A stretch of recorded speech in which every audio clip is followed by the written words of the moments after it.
베트남에서 지금 가장 많이 팔리는 자동차는 도요타도 현대차도 아닙니다. 바로 베트남 전기차 빔페스트입니다.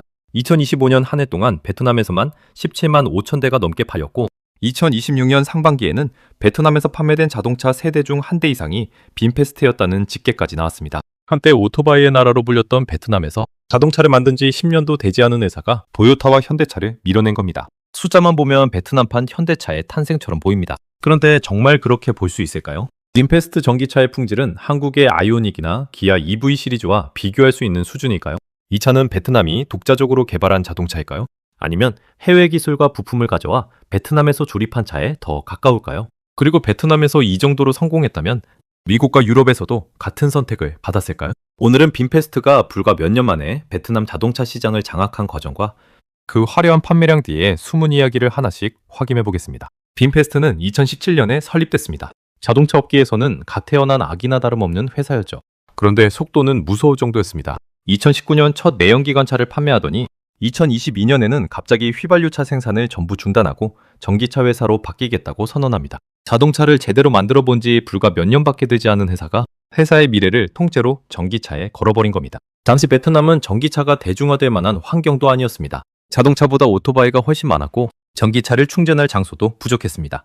차량 가격과 배터리 수명에 대한 걱정도 컸고요. 도요타와 현대차처럼 오랫동안 검증된 브랜드를 두고 굳이 신생 베트남 전기차를 선택해야 할 이유도 분명하지 않았습니다. 빔페스트는 여기서 일반적인 자동차 회사와 전혀 다른 방법을 선택합니다. 그 결과 2023년부터 베트남 거리의 풍경이 갑자기 바뀌기 시작했어요. 하노이와 호찌민 거리에 정체를 알 수 없는 청록색 전기차가 쏟아져 나온 겁니다. 공항과 호텔, 쇼핑몰과 도심 곳곳에서 같은 색깔의 빔페스트 차량이 사람들을 태우기 시작했습니다. 처음에는 보기 드물었던 전기차가 어느 순간 베트남 어디에서나 볼 수 있는 자동차가 된 겁니다. 소비자들이 갑자기 빔페스트를 사기 시작한 걸까요? 답은 예상과 조금 달랐습니다. 2023년 3월 빔페스트 창업자 팜 역부엉은 GSM이라는 회사를 세웠습니다. 그리고 한 달 뒤 빔페스트 전기차만 사용하는 싼 SM 택시를 도로에 투입했습니다. 사람들이 전기차를 사주기를 기다리지 않고 자신이 만든 전기차를 직접 운행할 택시 회사부터 만든 겁니다. 이 택시는 단순한 이동수단이 아니었습니다. 움직이는 시승장이자 하루 종일 도로를 돌아다니는 광고판이었습니다. 전기차에 관심이 없던 사람도 택시를 부르면 빔페스트를 타게 됩니다. 사람들은 조용한 실내와 빠른 가속감을 직접 경험했고 전기차도 하루 종일 영업할 수 있다는 사실을 자연스럽게 알게 됐습니다. 싼 SM은 출범 1년 만에 누적 5천만 명 이상의 승객을 태웠다고 발표했습니다. 광고를 5천만 번 보여준 것이 아니라 사람들을 실제 빔페스트 좌석에 5천만 번 앉혀본 겁니다. 그런데 GSM의 역할은 사람들에게 빔페스트를 보여주는 것에서 끝나지 않았습니다. 이 회사는 빔페스트 전기차를 가장 많이 사주는 거대한 구매자이기도 했습니다. 그리고 여기서 판매량의 성격이 완전히 달라지는 숫자 하나가 등장합니다. 2023년 빔페스트가 인도한 전기차 가운데 약 72%가 관계사로 넘어갔습니다. 대부분 팜역부엉이 소유한 GSM에 공급된 차량이었죠. 자동차를 만든 사람과 그 자동차를 대량으로 산 사람이 사실상 같은 사람이었던 겁니다. 그렇다면 빔페스트의 성공은 처음부터 만들어진 숫자였을까요?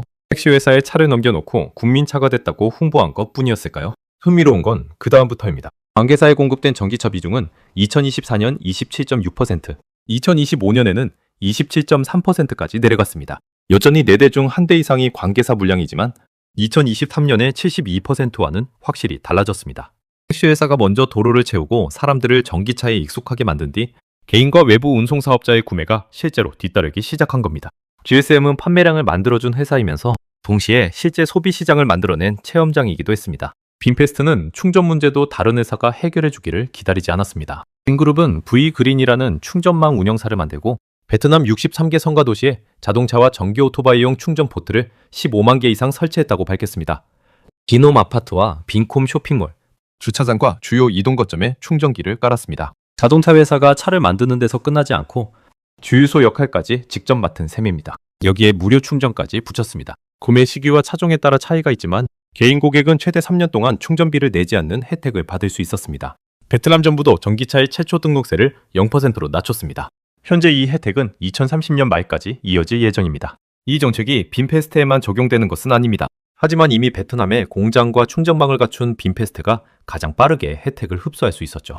특히 하루 종일 차를 운전하는 택시기사에게 무료 충전은 엄청난 장점이었습니다. 차값이 조금 비싸더라도 매일 내던 휘발유 비용이 사라지기 때문입니다.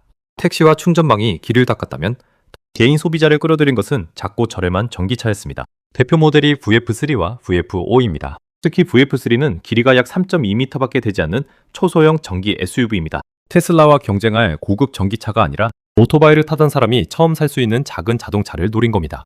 좁은 골목이 많고 주차 공간이 부족한 베트남 도심과도 잘 맞았어요. 2024년 사전 계약 당시 VF3의 배터리 임대형 특별 가격은 2억 3,500만 동이었습니다. 한국 돈으로 약 1,300만 원 수준이었죠.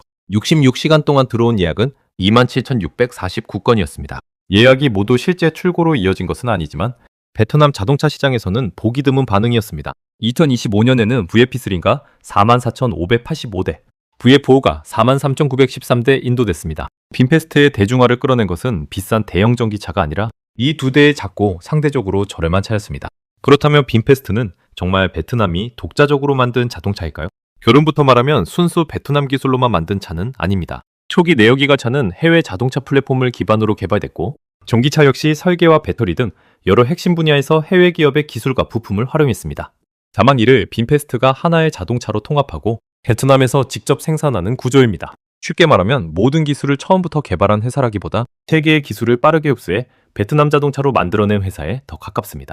그렇다면 품질은 어떨까요? 빈페스트 전기차는 한국의 아이오닉이나 기아 EV 시리즈와 비교할 수 있는 수준일까요? 현재 확인된 자료만으로 같은 수준이라고 말하기는 어렵습니다. 현대차와 기아는 수십 년 동안 세계 여러 시장에서 충돌 안정과 내구성, 서비스망과 중고차 가치를 검증받았습니다. 빈페스트는 공장을 건설하고 자동차를 양산하는 속도에서는 놀라운 모습을 보여줬지만 장기 내구성과 서비스 품질은 이제 검증이 시작된 단계입니다. 2024년에는 VF234와 VF5, VF6, VF8, VF9 등 2097대를 부품 점검과 교체를 위해 리콜했습니다. 2025년 초에는 베트남에서 판매된 VF8 약 15,896대를 중앙 에어백 개선을 위해 리콜했고요. 물론 리콜이 있었다는 사실만으로 품질이 나쁘다고 단정할 수는 없습니다. 현대차와 도요타, 테슬라도 리콜을 합니다. 더 중요한 문제는 판매량이 빠르게 늘어나는 동안 서비스 센터와 수리 부품 공급이 같은 속도로 따라갈 수 있느냐는 겁니다. 품질은 새 차를 처음 받았을 때보다 5년 뒤에도 잘 달리는지, 고장났을 때 얼마나 빨리 고칠 수 있는지, 중고차로 팔 때 얼마나 가치를 인정받는지에서 드러납니다. 빈페스트는 아직 그 시간을 충분히 지나지 않았습니다. 그래도 베트남에서는 판매 1위가 됐습니다. 택시 회사가 차를 사주고 거리 전체가 시승장이 되고 그룹이 충전기를 깔고 무료 충전과 세금 혜택이 붙고 마지막에는 저렴한 소형차까지 등장했습니다. 그렇다면 이 성공 공식은 다른 나라에서도 통했을까요? 베트남에서 택시와 충전망, 무료 충전과 빈그룹 시설을 모두 등에 업었던 빈페스트는 해외에 나가는 순간 자동차 한 대만으로 경쟁해야 했습니다. 자체 충전망도 없고 서비스 센터도 부족하고 브랜드를 믿어줄 소비자도 많지 않았습니다. 가격도 경쟁차보다 압도적으로 싸지 않았어요. 미국에서 VF8의 가격은 테슬라 모델 Y와 비슷한 수준이었지만 주행거리와 충전망, 브랜드 신뢰에서는 테슬라가 훨씬 앞서 있었습니다. 2024년 빈페스트가 전 세계에 인도한 약 9만 7천 대 가운데 약 90%가 베트남에 집중됐습니다. 베트남에서는 도요타와 현대차를 밀어냈지만 해외에서는 아직 존재감을 증명하지 못한 겁니다. 이 숫자만 보면 빈페스트는 글로벌 자동차 회사보다 강력한 홈경기 이점을 가진 베트남 국내 챔피언에 더 가깝습니다. 그렇다고 지금 당장 우물안 개구리라고 결론 내리기도 이릅니다.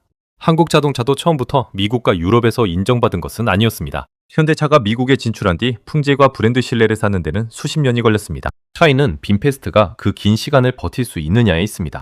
여기서 마지막 숫자가 등장합니다. 빈페스트는 2025년 베트남에서 판매 신기록을 세웠습니다. 그런데 같은 해 회사가 기록한 순손실은 약 40억 달러였습니다. 한국 돈으로 5조 원이 넘는 규모입니다. 차가 많이 팔리는 것과 회사가 돈을 버는 것은 전혀 다른 이야기였던 겁니다. 공장을 짓고 해외에 진출하고 차량을 개발하고 충전망과 무료 충전 혜택을 유지하는데 막대한 돈이 들어갔습니다. 지금까지는 빈그룹과 팜력부엉의 자금 지원으로 이 전략을 밀어붙일 수 있었습니다. 하지만 그 지원이 영원히 계속될 수 있는지는 알 수 없습니다.